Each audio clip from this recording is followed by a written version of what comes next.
Hello, my friends, and welcome to Unshakeable You. This is a class all about how to beat burnout, to build confidence and self assuredness in yourself so you can stop self doubting all over the place and find a way to create some peace in your life. Now, I know at this point you've probably read a million books and listened to a million podcasts, and you're probably frustrated with the lack of results that you're getting because all of these strategies to build the life and attain the life you actually want to be living and feeling the way you want to feel every day seems to be eluding you. And all the strategies seem really complex. The three strategies we're going to talk about today are super simple and easy to implement.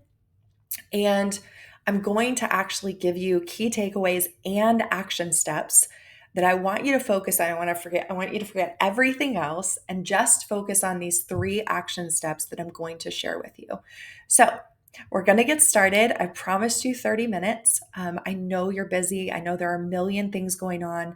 And above all things, I want to congratulate you for taking the time out to commit to yourself, to take a deep breath, to understand that you're not alone and it's not just you and you're not broken and it's not hopeless, and develop some new strategies for yourself as we move forward. So, the first thing we're going to talk about is this feeling that you have right now that started with exhaustion. You're feeling scrambled, you're feeling overwhelmed. It seems like life is coming at you at a million miles an hour, and the best you can do is just handle like the big, meaty things, and like everything else is falling through the cracks, and it's probably killing you.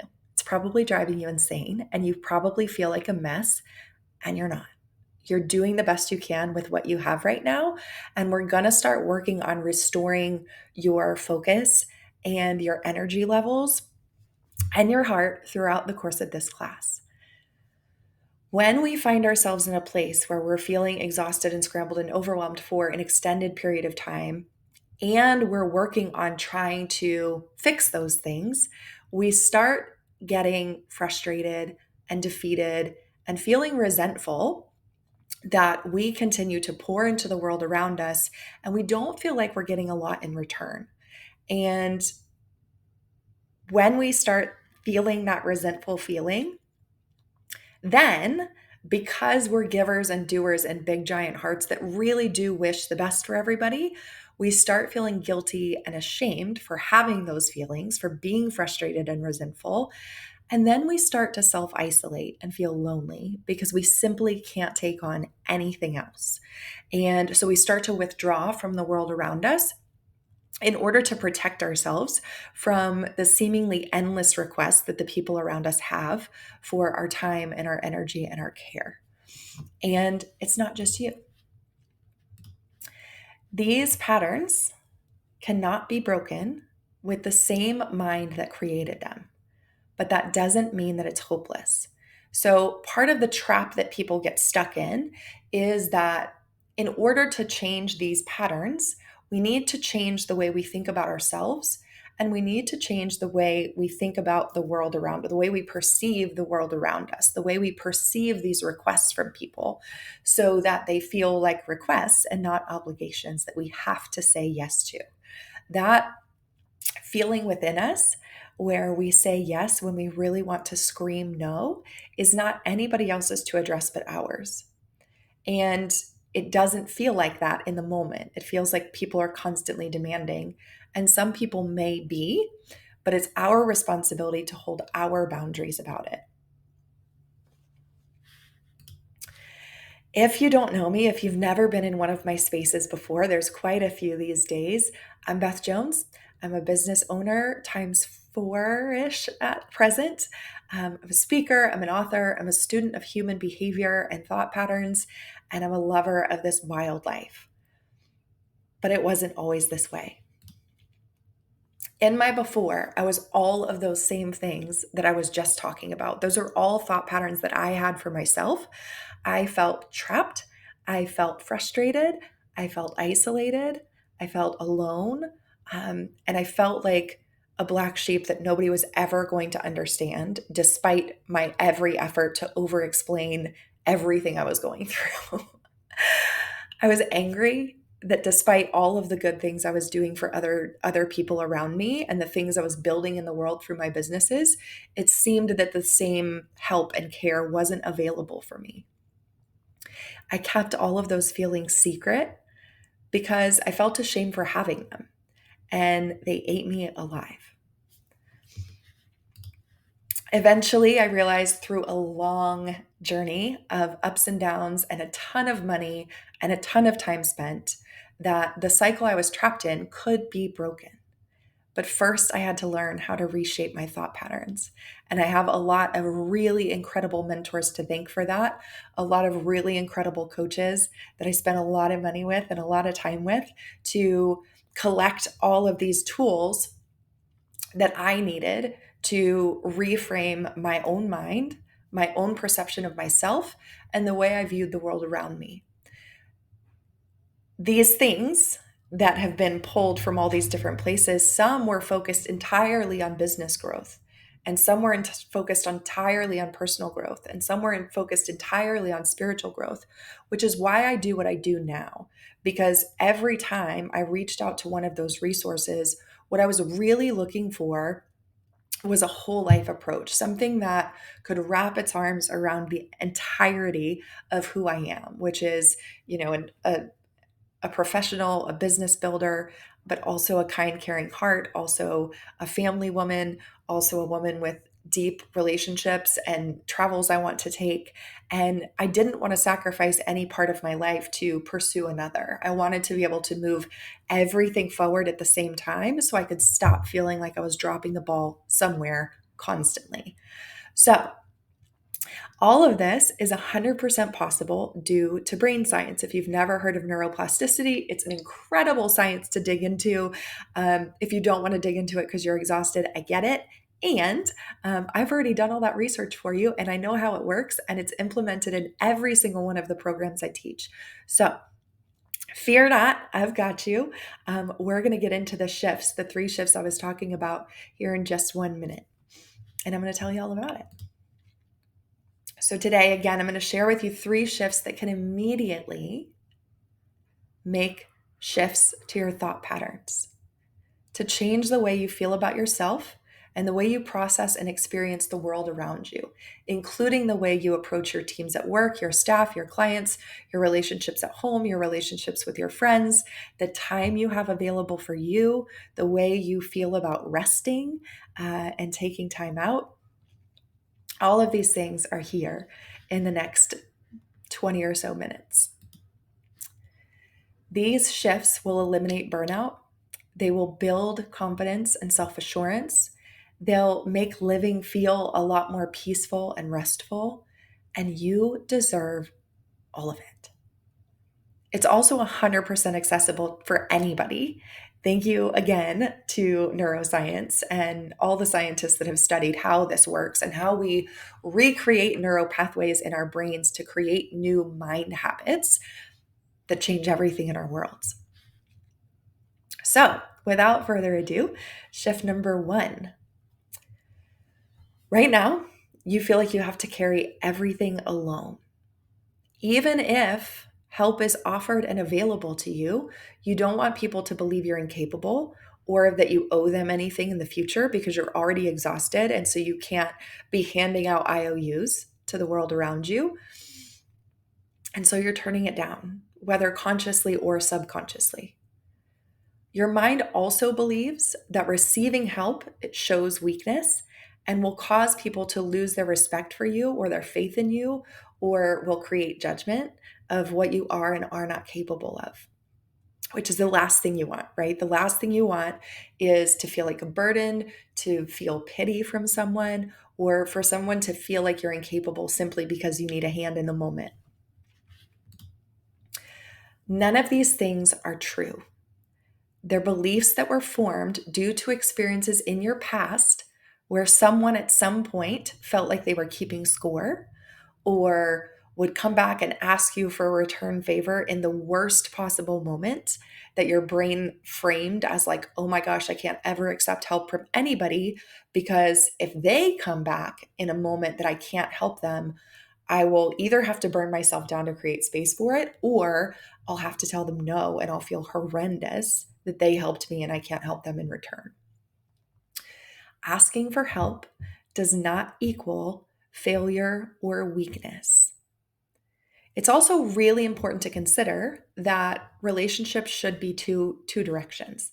That doesn't necessarily mean it's a tit for tat thing. But if people are constantly coming to you asking for help or asking for assistance or asking for your advice or your solutions or wanting to brainstorm with you or wanting to pick your brain, which is my favorite, um, and they're never offering anything in return, those are one-sided relationships. That's almost like a consultant client scenario. And so those are not the relationships that you need to be focusing on pouring your time and energy and love into. What we need to look for is relationships that go in both directions in some capacity or another. So that's what we're looking for. But in the interim, again, what I want you to understand is that asking for help is not failure or weakness, and it doesn't mean anything about you. It means you need a hand in the moment. It's your brain that's currently telling you that people are going to think some kind of way about you if you receive the help, right? That's a self-perception. Receiving, allowing ourselves to receive support, giving ourselves permission to ask for support helps us navigate challenges or just life in general faster, more easily, and with much less stress and effort. One of the greatest examples in our modern world is ordering groceries on the internet, right? That's you asking for support. That's you asking for someone to help save you time and energy by going to the grocery store and picking up all the things off the shelf and delivering them to your car or your home. And in exchange, you're paying for that service. No one's judging you for that, right? That's a way that you are managing your time and energy, bandwidth, as I like to call it, in order to receive support.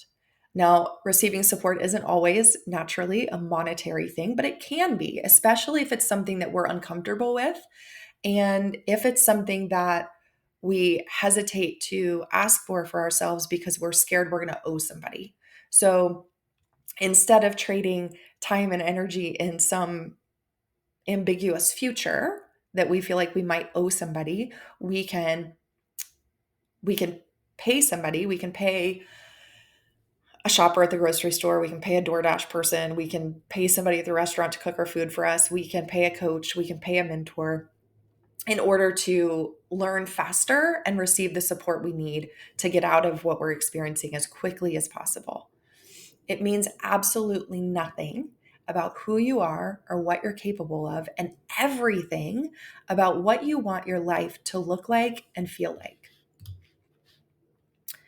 When I stopped asking myself how I could accomplish or solve something and started asking who could help me handle it the fastest by enlisting their help, I had more time, I had more energy, I had more flexibility, and I had more peace to focus on the things I was best at instead of trying to do it all. You can do this too. So, the action plan for this step is to identify one thing, just one thing, because I know how overwhelming things are right now. And so I don't want you to think about these giant mountains, and I don't want you to think 15 steps ahead. I want you to think of one thing that you can delegate, eliminate, or simply ask for a hand with. And when that thing is handled, when you found someone to help handle that faster for you, whether you need to call a plumber or you need to call a handyman or you need to phone a friend and ask them to help you move some furniture, whatever the case is, check it off and then look for the next thing. I'm all about shifts that are manageable, shifts that are implementable, shifts that are actionable, and shifts that we can build upon. So when we start small, when we think of one thing, that we can enlist somebody's help or support for, and we get that thing checked off the list, it proves to our mind, it provides evidence that help and support are available to us. And then we can look for help and support for the next thing. The key takeaway here, you don't have to need help to receive it. You can simply want it because you want to make your life easier so that you can focus on your priorities and your values and taking good care of yourself so you can take better care of others and a great number of things, right? When I shifted for myself the idea of needing support, that I was asking for help because I needed it because I was incapable, which wasn't true, to the idea of just wanting support because I wanted to do things faster and I wanted to have more time and I wanted to free up my energy and I had other goals that I wanted to tackle, my life completely changed forever in every single facet. I used to be literally the world's worst at delegation and leverage and hiring support, and have become a master at all of those things because I realized that it wasn't about needing, it was about wanting. And of course, right, we have budgets in mind. There are things to balance out. We can't hire out every facet of our lives all the time, but it's really important to focus on what we want to be doing and the way we want to shape our lives and the way we want to spend our time. And oftentimes beating our heads against the wall, watching endless YouTube videos or watching or listening to 37 million hours of podcasts, trying to learn something for ourselves versus enlisting someone that can say, hey, I see where you're stuck. Let me help you out of that quickly. Then everything becomes much faster and much easier to address and move on from. And that's why, again, I'll take you another opportunity to congratulate you for being here and taking the opportunity to learn from this. So, on to shift number 2. Right now, you're also probably constantly overthinking the next decisions and second guessing the ones you've already made. People pleasing tendencies are rooted in this self doubt and compel us to make decisions based on what other people think or might think. And all of the guesswork about this is exhausting, right? When we're constantly having to make a decision and we know somewhere within us what the right decision is for us, but then we add all these layers of what will my parents think? What will my partner think? What will my kids think? What will my staff think? Right? And we go down this, trying to mitigate what people may or may not think about what decision we're making. It creates this whole shitstorm of decision paralysis because we're trying to make everybody happy except for ourselves, right? When we choose to tune into what we think and the way we're feeling about something and what we need and what we want, instead of what we think other people might think about it, we can make decisions that serve our needs, our lives, our values, and our priorities much faster, and decisions that work out much better in alignment with what the way we're trying to build our lives. While it's true that some people will disagree with your decisions, they aren't the ones that need to feel good in your life. You are, right? You're the person that needs to feel the best about your decision. You're the person that has to live with the result of the decision. You're the person that has goals and dreams and visions, and you know how all of those things are coming together, and you can see the big picture, and you can see all these multiple facets that other people can't see or understand. And so instead of trying to explain all of those facets and emotions and feelings and needs to everybody else, we have to learn how to trust that we're making the best decision for us with the information that we have available at the time.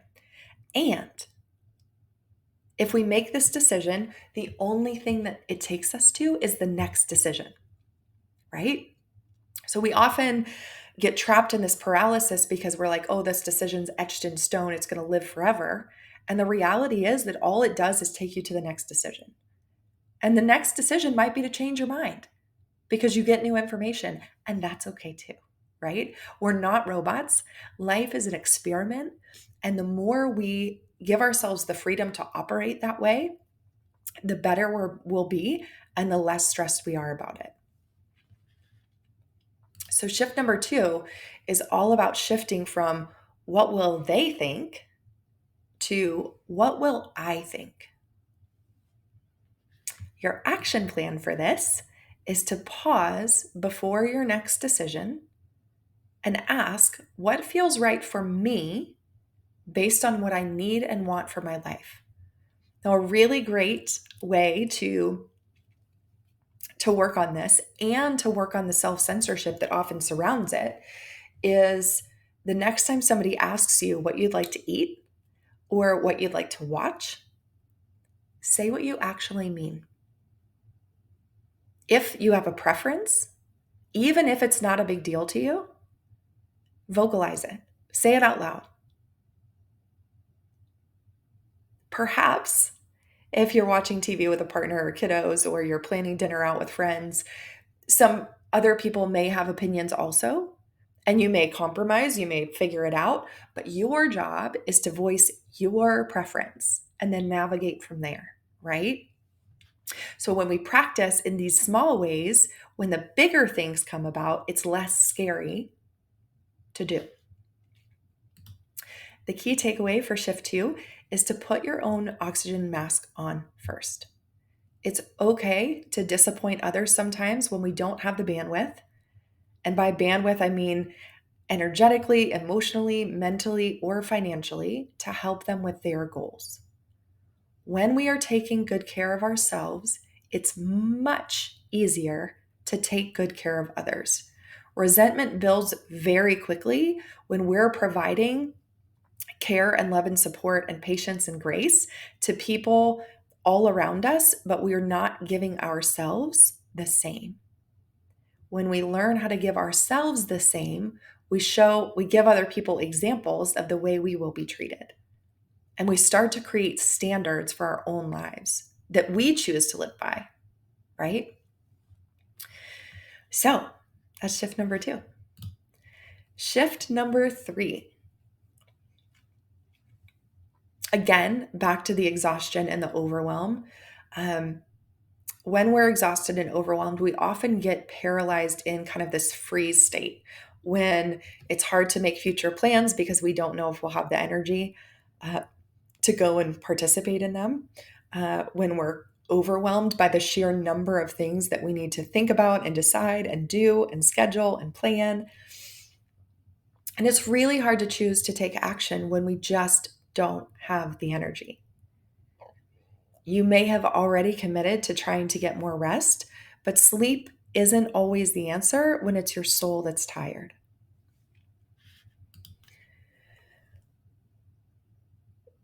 So it's important to know that thoughts and emotions can be really heavy. And I don't mean just the way they feel inside, I mean like physically heavy, right? When we're carrying around all these things within us that we're not giving outlets or we're trying to minimize so that we can continue to put one foot in front of the other, carrying all of it will absolutely 100% exhaust your physical body, even if you haven't done anything physical. It's a strange thing to think about. It's a strange thing to realize is true, but it's imperative to understand that this is where the fatigue is coming from. If you've been in a position of self-censorship and self-doubt and overthinking, all of that takes an immense amount of energy. It takes an immense amount of energy to constantly censor yourself, carefully hiding your thoughts and emotions so as not to upset the apple cart or make anybody feel burdened or put out by your not okayness, right? Because you probably are the kind of person that shows up and you're a go-getter.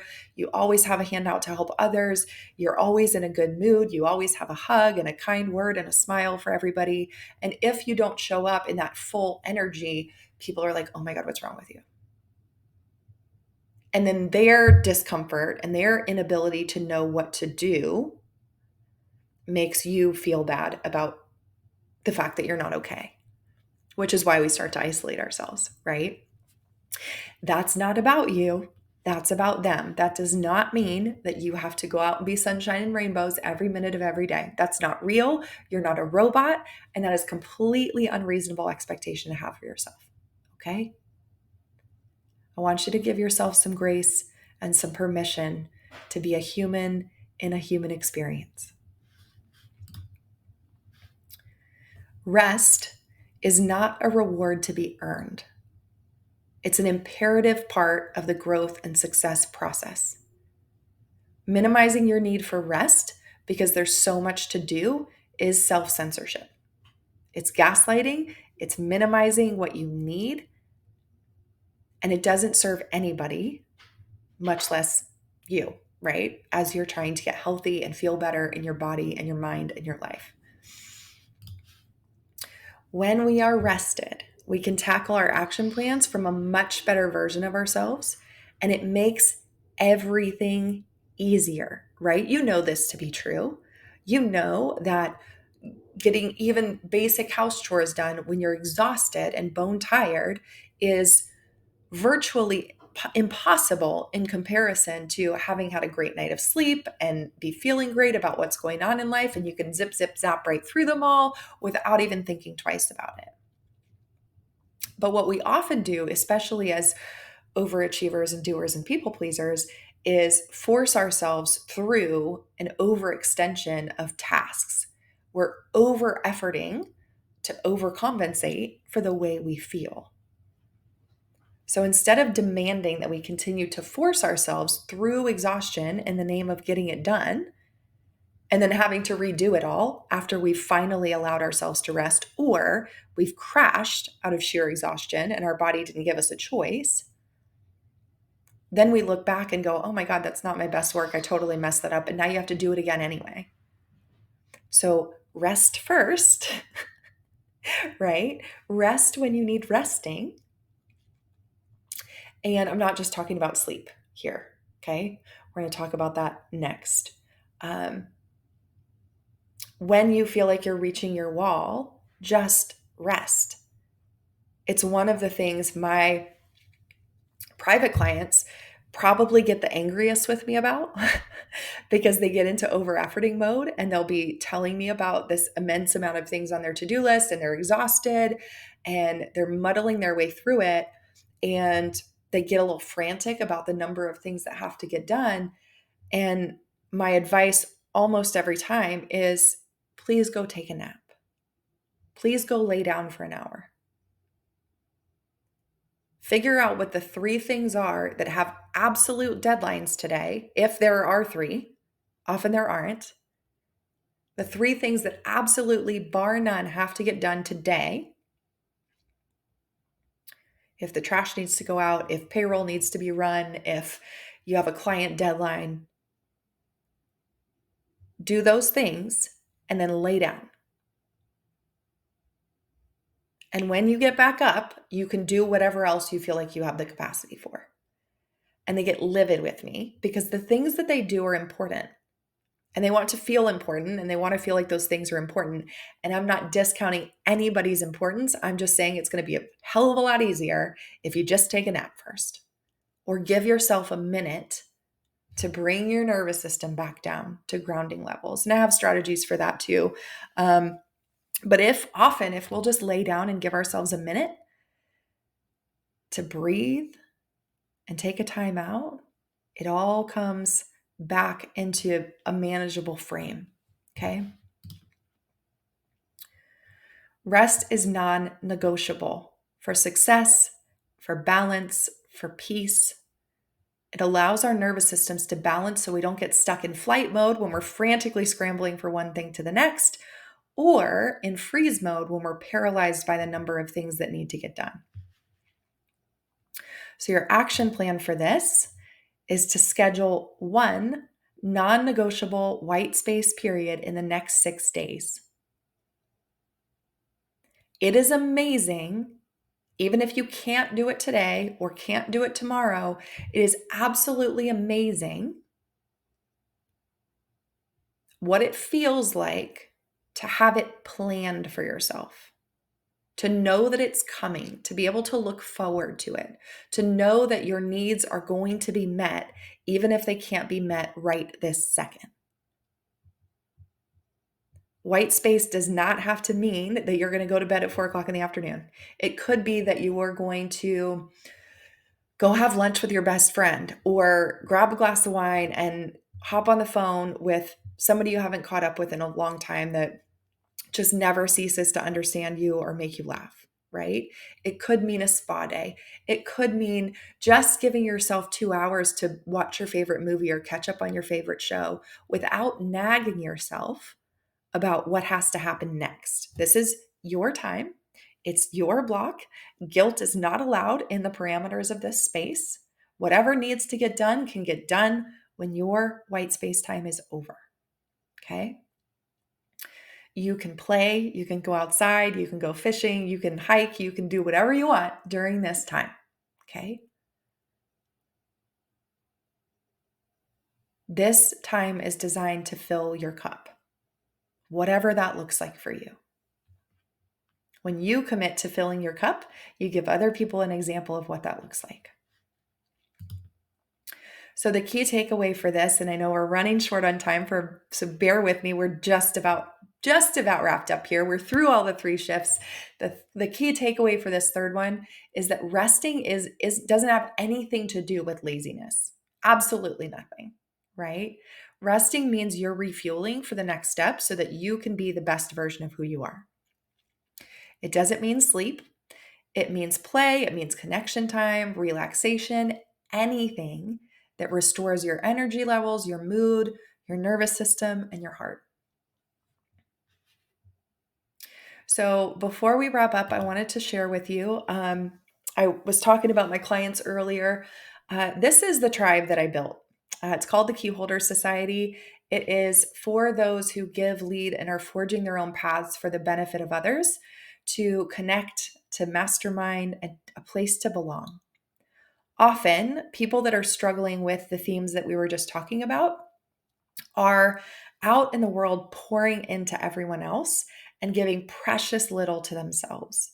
And like we talked about, it breeds this resentment. And there's actually not a large percentage of us that operate in this way.